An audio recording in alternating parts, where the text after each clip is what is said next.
All right, greetings YouTube. So I wanted to make a short video explaining the best weed prevention methods that we do here at Misty Moon Farms. Weeds are not something you want in a greenhouse, especially as the seeds will, if they get to seed, they'll just continue to proliferate, and no one wants a nasty greenhouse. We all want nice, beautiful gardens just like this. Yes, so beautiful. It's lovely to work in a space that's so beautiful and well maintained. It makes you want to work even better. So big fan of keeping things nice and beautiful. So the first thing that we do is something called occultation. So just like the occultation, it is the practice of basically smothering. You put a black plastic tarp is what we use. You can also use carpet, anything that's heavy and is going to keep the sunlight from reaching the plants underneath. So we used these beds for lettuce, and when they were done, we didn't have to go through and weed them. We just put this big black plastic over it, and it started killing all of the plants. You can see how unhealthy these are. Nice yellow one there.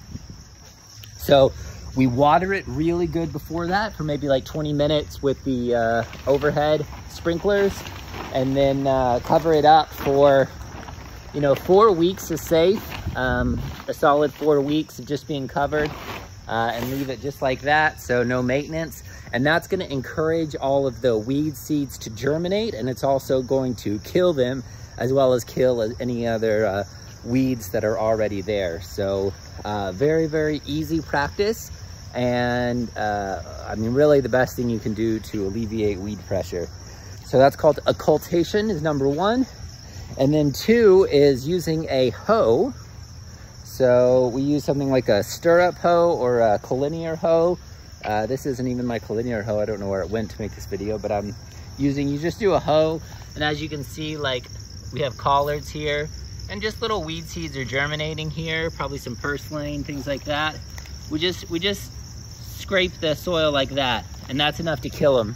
So you do that, really you only need to do that 1 or 2 times for that season, and then the collards or the whatever plants you're growing there can start to take over and not allow so many weeds to get established in there.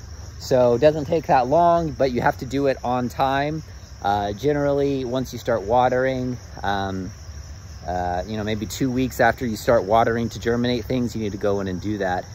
The other thing we do, which I don't have examples of here, is using a weed barrier. Oh, here we go. We can go back here and show you.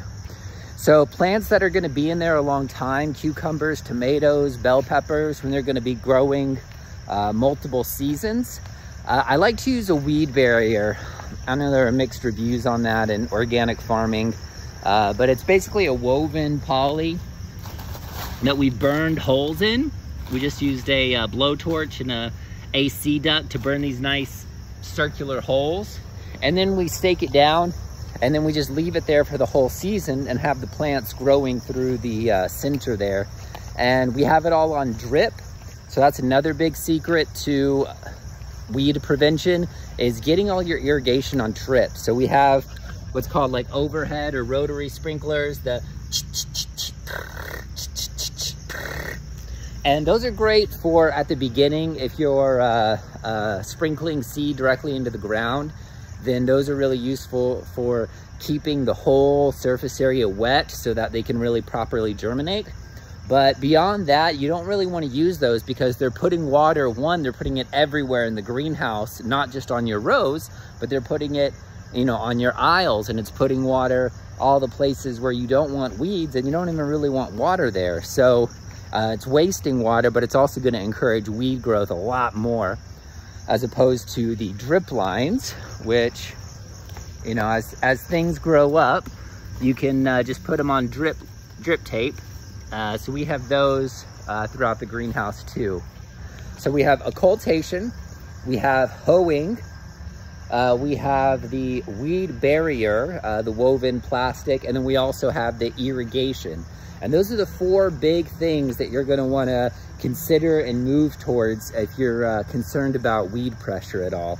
I have spent many years figuring out the best formula to really minimize weeds and keeping the greenhouse looking good. Otherwise, you'll spend, you know, 80% of your time weeding, and no one really wants to do that. We want to be spending a few hours a season weeding, you know, and that's all we want to be doing, because we have better things to do in life.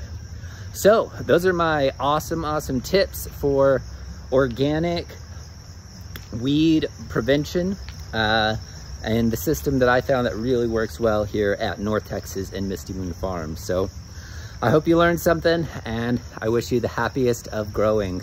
Blessings.